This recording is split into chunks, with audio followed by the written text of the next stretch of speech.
Di penghujung abad ke-13, ketika debu kekuasaan Singasari masih berterbangan di langit Jawa Timur, sebuah takdir baru sedang disiapkan oleh sejarah. Singasari runtuh. Raja terakhirnya, Kertanegara, gugur oleh pemberontakan yang dipimpin oleh Jayakatwang dari Kediri. Istana terbakar, darah mengalir di halaman keraton. Dan di tengah kekacauan itu, seorang bangsawan muda melarikan diri, menyembunyikan diri di hutan tarik. Namanya, Raden Wijaya.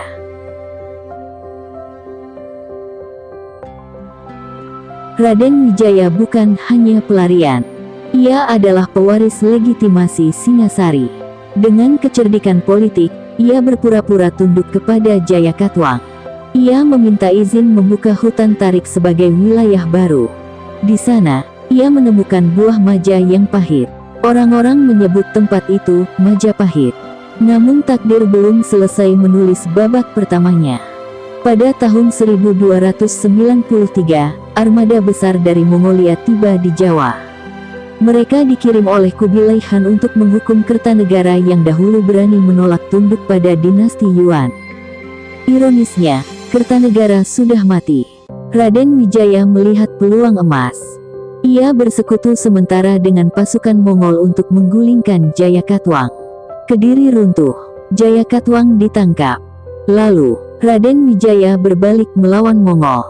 Pasukan Yuan yang kelelahan, tidak mengenal medan, diserang balik secara tiba-tiba.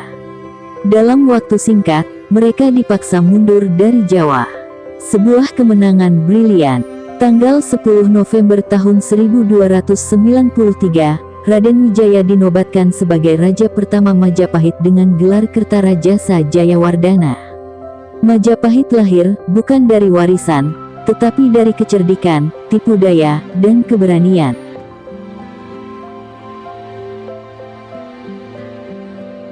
Kerajaan baru ini belum stabil. Di masa awal, Majapahit diguncang pemberontakan dari para bekas sekutu sendiri. Ranggalawe, Lembu Sora, Nambi, satu demi satu, darah bangsawan mengalir di tanah Jawa. Setelah Kertarajasa wafat, tahta jatuh kepada putranya, Jayanegara. Namun Jayanegara dikenal lemah. Ia hampir terbunuh oleh pemberontakan Rakuti. Dalam kekacauan itu, muncul seorang pengawal setia bernama Gajah Mada. Nama itu kelak mengguncang Nusantara.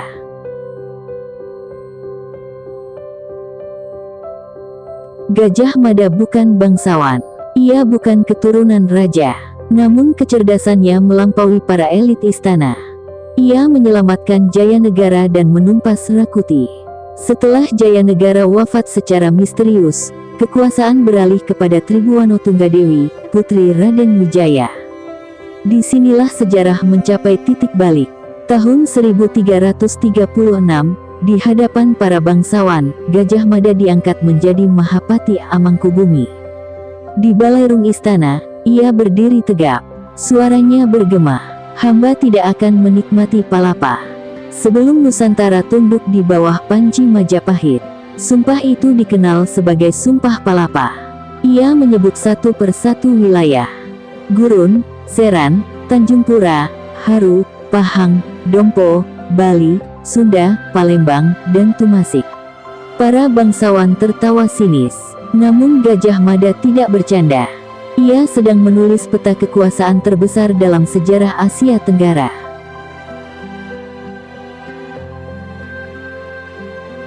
Tahun 1350, Tribhuwana turun tahta. Putranya naik menjadi raja. Hayam Wuruk. Masa inilah yang disebut puncak kejayaan Majapahit. Gajah Mada menjadi arsitek ekspansi militer dan diplomasi. Armada laut Majapahit menguasai jalur perdagangan. Bali ditaklukkan. Sumatera bagian timur berada di bawah pengaruh Kalimantan pesisir tunduk, hingga wilayah yang kini disebut Malaysia dan sebagian Filipina menjalin hubungan tribut. Majapahit bukan sekadar kerajaan agraris. Ia adalah kekuatan maritim. Kota Trowulan dipenuhi kanal, kolam, candi bata merah. Sistem irigasi canggih menopang pertanian. Pajak dan upeti mengalir dari pelabuhan-pelabuhan. Majapahit menjadi pusat politik, ekonomi, dan budaya. Namun di puncak kejayaan, kesombongan mulai tumbuh.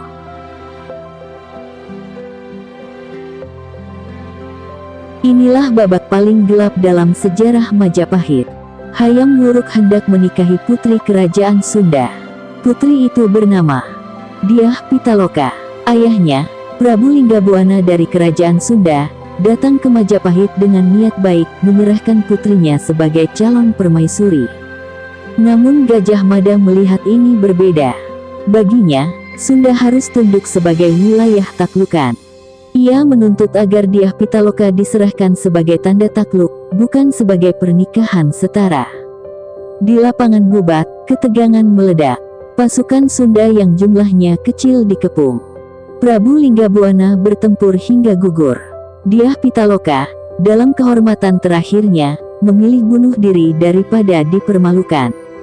Lapangan Bubat berubah menjadi lautan darah. Hayam Wuruk terpukul. Hubungan Majapahit dan Sunda hancur selamanya. Gajah Mada, meski tidak langsung dihukum mati, kehilangan kepercayaan raja. Ia mengundurkan diri dan wafat beberapa tahun kemudian. Sumpah Palapa tercapai, namun dengan harga yang mengerikan.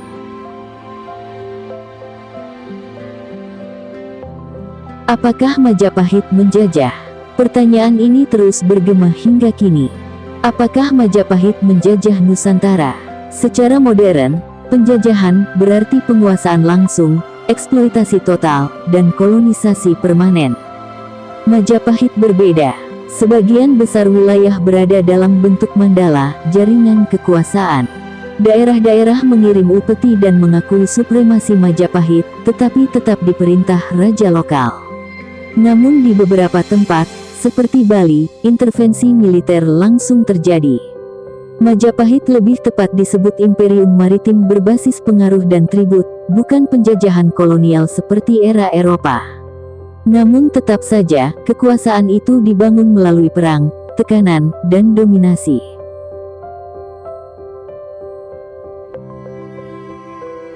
Setelah wafatnya Hayam Wuruk tahun 1389, keseimbangan rapuh mulai retak. Putri mahkota Kusumawardhani bersaing dengan Wirabumi. Perang saudara tak terhindarkan. Peristiwa ini dikenal sebagai Perang Paregrek. Majapahit terbelah.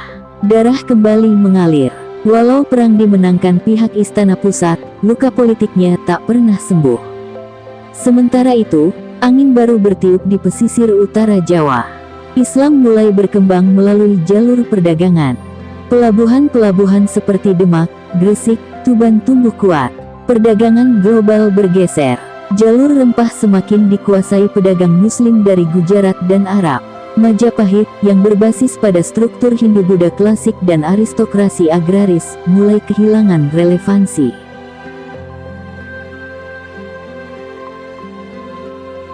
Raja-raja terakhir Majapahit lemah.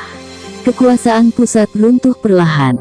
Wilayah taklukan memisahkan diri. Pada akhir abad ke-15, Demak muncul sebagai kekuatan baru di Jawa. Majapahit bukan runtuh dalam satu malam. Ia memudar seperti api yang kehabisan kayu. Sekitar tahun 1527, kekuasaan politik Majapahit berakhir.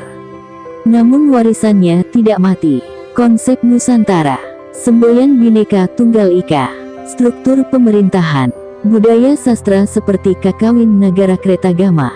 Semua itu menjadi fondasi identitas Indonesia modern.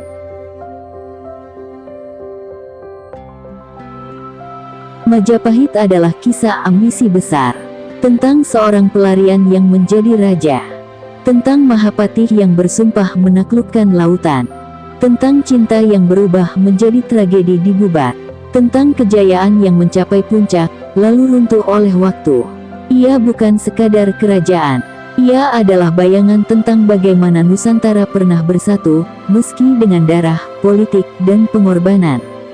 Dan di antara reruntuhan bata merah Trowulan, sejarah masih berbisik bahwa kejayaan selalu datang bersama harga yang harus dibayar.